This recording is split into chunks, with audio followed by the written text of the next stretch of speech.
इतना सुंदर, oh my God. जय श्री कृष्णा दोस्तों, हर हर महादेव। तो यहाँ आप लोग देख रहे होंगे कि मैं तैयार हो गई हूँ तीज के लिए। और ये मैंने पिंक कलर की साड़ी ली थी थान से, जिसको मैंने साटन के ब्लाउज और साया के साथ ही पहना है। पिंक कलर की चूड़ियाँ भी है गोल्डन कलर के साथ। तो आप लोगों को कैसा लग रहा है मेरा लुक ज़रूर बताइएगा। और सोने का नथ, सोने का टीका है, तो वो तो शादी में सबके चलता ही है, तो वो सब है ही। तो बाकी सब कैसा लग रहा है ज़रूर बताइएगा। यहाँ मैं अब डाला बांध रही हूँ, क्योंकि पिछले वीडियो में मैंने दिखाया था कि मैं 16 सोमवार की पूजा मैंने पहले की है। और इस वीडियो में मैं अब दिखा रही हूँ कि मैं कैसी चीज़ की पूजा करने जा रही हूँ। तो पहले मैंने दिया जला करके डाला बांध लिया है। मैं जो अखंड दिया जलेगा वो जला करके उनकी पूजा कर लेती हूँ।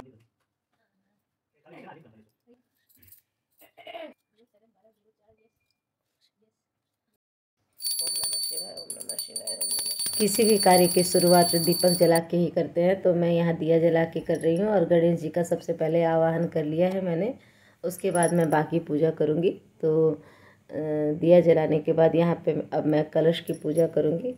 तो देखते जाइए किस तरह से मैं कर रही हूँ यहाँ पे।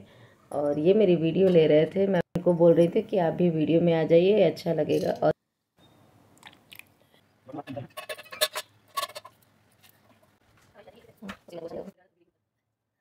कलश में मैं यहाँ पर सुपारी, रोली, चंदन, अक्षत सब डाल रही हूँ, फूल, पैसा, हल्दी, जो भी कलश के अंदर डाला जाता है, और गंगा जल, वो सब मिला के मैंने कलश को यहाँ पे बैठाया है। और इसमें ब्रह्मा विष्णु महेश तीनों का वास होता है, इसलिए इसकी पूजा करनी बहुत ज़रूरी होती है, कलश की पूजा। तो मैं यहाँ कलश की पूजा कर रही हूँ, और उस पर लाल वस्त्र में मैंने नारियल को बांध दिया है। तो सब कुछ मौली धागा से बांधा जाता है, तो मैंने वैसे ही किया है यहाँ पे। तो जितना कुछ मुझे मालूम है मैं यहाँ पे कर रही हूँ, और ऐसा मैं हमेशा करते आई हूँ, इसलिए आप लोगों को एक ही जैसा लग रहा होगा।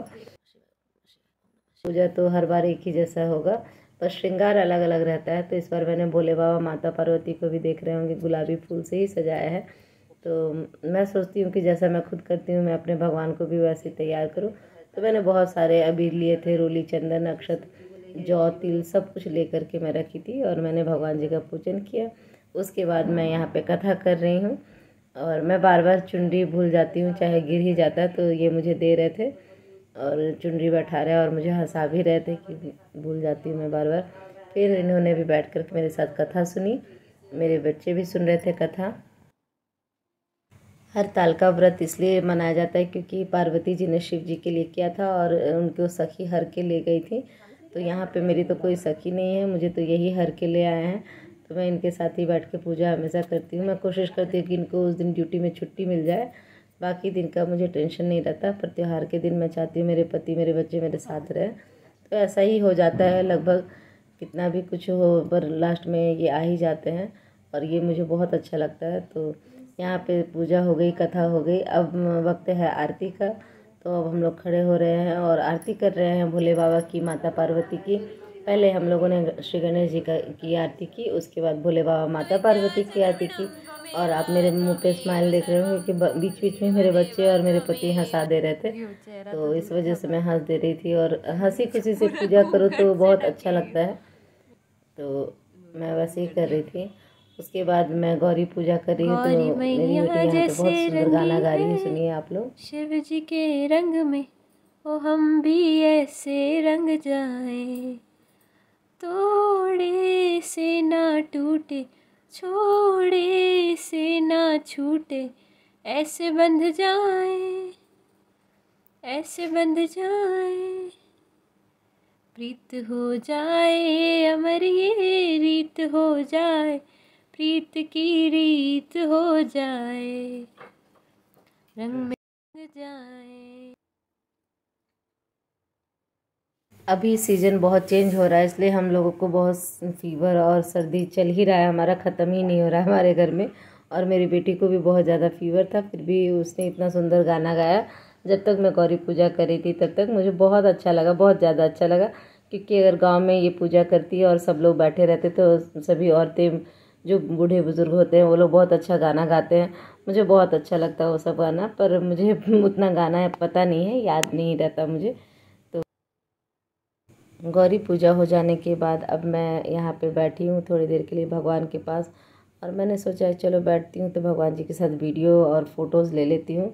ये सब मेमोरेबल होता है, मुझे बहुत अच्छा लगता है। तो यहाँ मैं कुछ फ़ोटोज़ ले रही हूँ, कुछ वीडियोज़ ले रही हूँ, आप लोग देख रहे होंगे। और मेरी साड़ी बहुत अच्छी लग रही थी मुझे, इतनी हल्की थी, इतनी सॉफ्ट थी कि मैं बता नहीं सकती। ये साड़ी निर्जला व्रत रहता है, इसमें पानी भी नहीं पीना रहता है, तो इस वजह से ये साड़ी मेरे लिए बहुत अच्छी थी।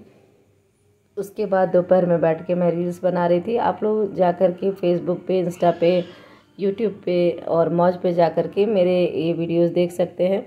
उसके बाद दोपहर में जाके मैंने फटाफट भोग बनाया भगवान जी के लिए। भात, दाल, आलू गोभी की सब्ज़ी, टमाटर की चटनी और नींबू था। तो इस तरह से मैंने लगाया, क्योंकि उसके बाद आने वाले थे गणपति बप्पा। चतुर्थी लग चुकी थी और हमारे घर आ गए देखिए गणपति जी। तो मैं यहाँ पे उनका भव्य स्वागत कर रही हूँ। आप लोग भी बोलिए गणपति बप्पा मोरया। मेरी दोनों बेटियाँ और मेरे पति गए थे लाने के लिए गणपति जी को, तो यहाँ पे मैं उनको अपने घर में आमंत्रण कर रही हूँ। गणपति बप्पा बिट्टू तुम जोर से पकड़े रखना। गणपति बप्पा मोरया, मंगल मूर्ति मोरया। हम लोग हमेशा आज के दिन ही, चतुर्थी के दिन लगते ही गणपति जी को लेके आते हैं और पूजा शुरू करते हैं। तो यहाँ पे 5 दिन आज से हम लोग रखते हैं गणेश जी को। फूल चढ़ा दीजिए।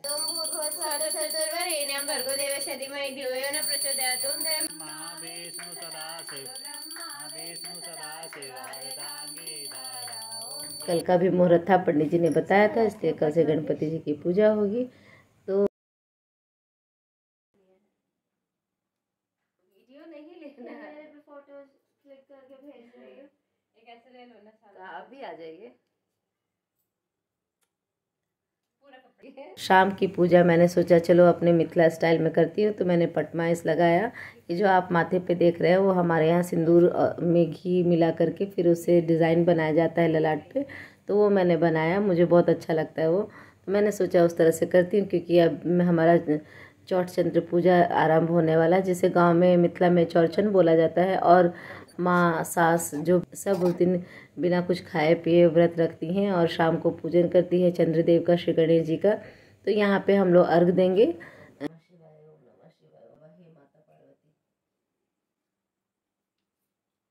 की शाम में पूजा होती है वो यहाँ पे मैं कर रही हूँ, और उसके बाद मैं जाऊँगी जल देने के लिए चंद्रदेव को, गणेश जी का आवाहन करूँगी।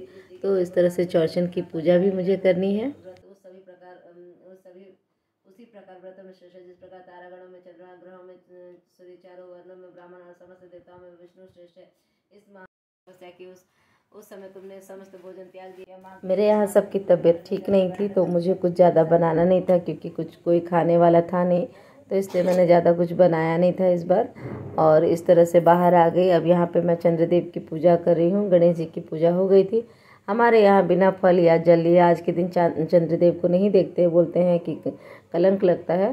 तो इस तरह मैं बच्चों को बताती हूँ, और मैं 1-2 बार की हूँ जिस तरह से गांव में होती है, और अगले साल मैं कोशिश करूँगी कि मैं उस तरह से और अच्छे से कर पाऊँ। इस बार तो मैं नहीं कर पाई हूँ, बहुत कुछ नहीं बना पाई।